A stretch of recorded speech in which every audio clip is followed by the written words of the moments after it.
बिहार के सीमांचल क्षेत्र में बसा एक छोटा सा गांव था, बाढ़पुर। नाम सुनकर ही अंदाजा लग जाता था कि यह इलाका हर साल की बारिश में डूब जाता था। गंडक नदी जब अपना रौद्र रूप दिखाती तो खेत खलिहान, कच्चे मकान और सपने सब बह जाते। इसी गांव के एक किनारे एक टूटी फूटी झोंपड़ी में रहती थी फुलवा। उम्र होगी करीब 70 के पार। सफेद झुर्रीदार चेहरा, कमर झुकी हुई, पर आंखों में अब भी चमक थी। जीवन ने उसे बहुत कुछ सिखाया था, इंतजार, त्याग और सहनशीलता।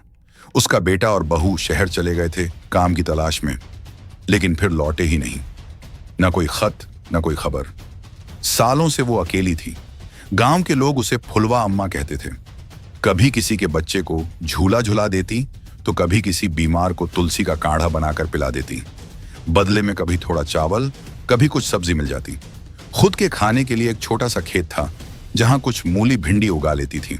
पर इस बार की बारिश अलग थी। आसमान कई दिनों से बरस रहा था और गंडक नदी अब बेकाबू होने लगी थी। गांव में डर का माहौल था। रातों को लोग छतों पर सोने लगे थे और दिन में सामान समेटने में लगे थे। फुलवा अम्मा के पास छत नहीं थी, ना कोई बड़ी दीवारें जो उसे पानी से बचा सकें। उसके पास जो भी था, एक पुरानी चारपाई, कुछ बर्तन, एक लालटेन, वही उसकी दुनिया थी। लेकिन फिर भी वो घबराई नहीं। वो रोज सुबह तुलसी को पानी देती और ईश्वर से यही प्रार्थना करती, जो होगा देखा जाएगा। एक शाम जब बादल और काले हो गए और गांव वालों ने पलायन की तैयारी शुरू कर दी, तब फुलवा अम्मा ने देखा कि उसका पड़ोसी रामू अपनी नाव में सामान भर रहा है। रामू बेटा, जरा इधर आओ, फुलवा ने पुकारा। रामू ने नाव किनारे लगाई और अम्मा के पास आया। तू जा रहा है? हाँ अम्मा, पानी अब छाती तक आ गया है, गांव छोड़ना ही पड़ेगा। अच्छा, तेरे पास थोड़ी जगह है? मेरी कुछ चीजें भी रख ले नाव में। रामू थोड़ा हिचकिचाया पर फिर बोला, ठीक है अम्मा, जल्दी करो। फुलवा ने एक पोटली बांधी जिसमें कुछ सूखे लिट्टी, 2 साड़ी और एक भगवान की तस्वीर रखी। उसने अपनी चारपाई के नीचे से एक पुराना सा दीपक निकाला और नाव में बैठ गई। लेकिन तभी गांव के मंदिर की घंटी जोर से बजी। पानी तेजी से चढ़ रहा था। रामू बोला, अम्मा अब नहीं, अब चलना पड़ेगा। फुलवा ने अंतिम बार अपनी झोंपड़ी की ओर देखा। उसकी आंखें भर आईं, पर फिर उसने खुद को संभाला और नाव की एक लकड़ी को कसकर पकड़ लिया। अब बस वही एक सहारा था, तिनके जैसा पर उम्मीद से भरा। रामू की नाव धीरे धीरे गंडक की मचलती लहरों में बहने लगी। फुलवा अम्मा नाव के एक कोने में बैठी थीं, पोटली को सीने से लगाए। उनका दिल धड़क रहा था। डर, अनिश्चितता और बेबसी के बीच वो चुप थीं, जैसे उनकी जुबान भी बाढ़ में बह गई हो। चारों ओर पानी ही पानी था। कभी खेत थे, कभी रास्ते। अब सब एक जैसे दिखते थे।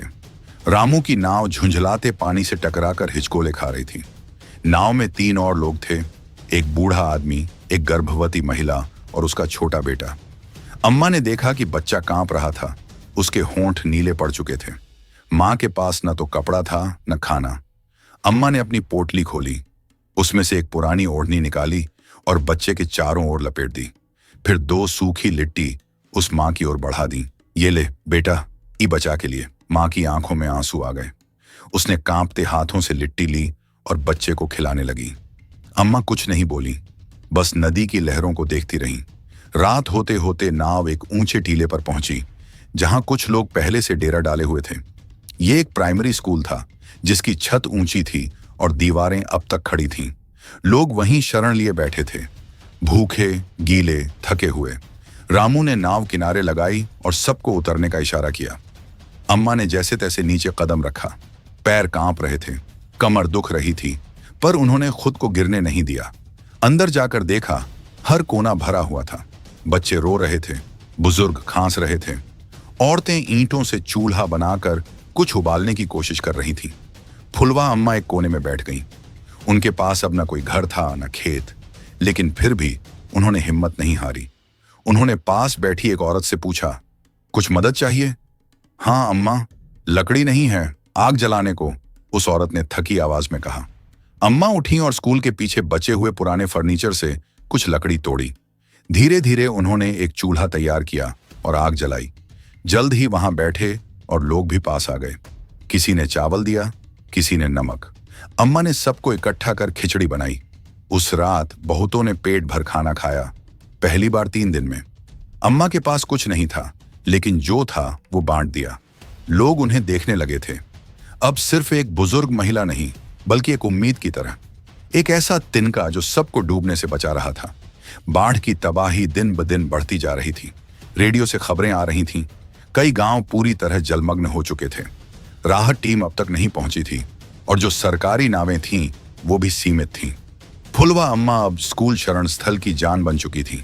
वो हर सुबह सबसे पहले उठती, किसी को तुलसी का काढ़ा पिलाती, किसी को बच्चों को चुप कराने की तरकीबें बताती। उनके अनुभव ने डरते हुए चेहरों में थोड़ी शांति भर दी थी। पर एक दिन स्कूल की छत से देखा गया कि बाढ़ का पानी और तेजी से पास आ रहा था। स्कूल अब सुरक्षित नहीं रह गया था। सब में फिर से डर समा गया।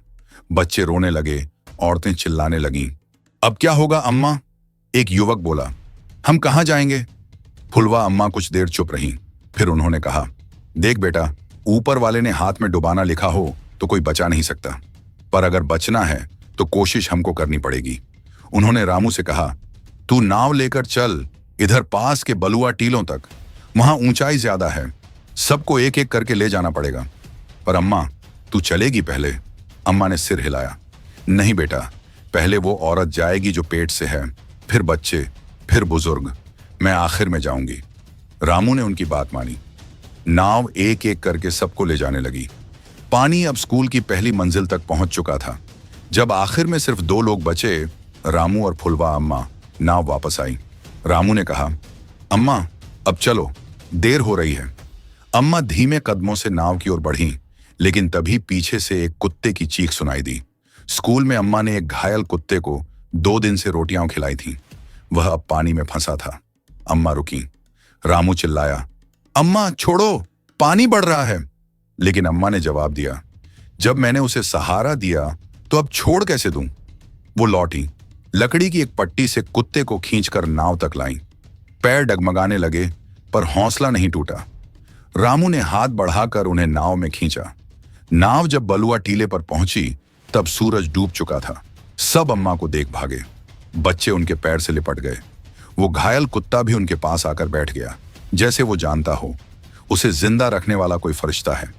अगले दिन हेलीकॉप्टर से राहत दल पहुंचा। सबको सुरक्षित ले जाया गया। 1 हफ्ते बाद पटना के एक राहत शिविर में एक पत्रकार ने अम्मा से पूछा, आपके पास तो कुछ भी नहीं था, फिर भी आपने सबसे पहले दूसरों की मदद की, क्यों? अम्मा मुस्कुराईं। उनकी आवाज धीमी थी पर ठोस। हम सब डूब रहे थे बेटा, और डूबते को तिनके का सहारा ही सबसे बड़ा होता है। कभी कभी वही तिनका किसी की जिंदगी की नाव बन जाता है।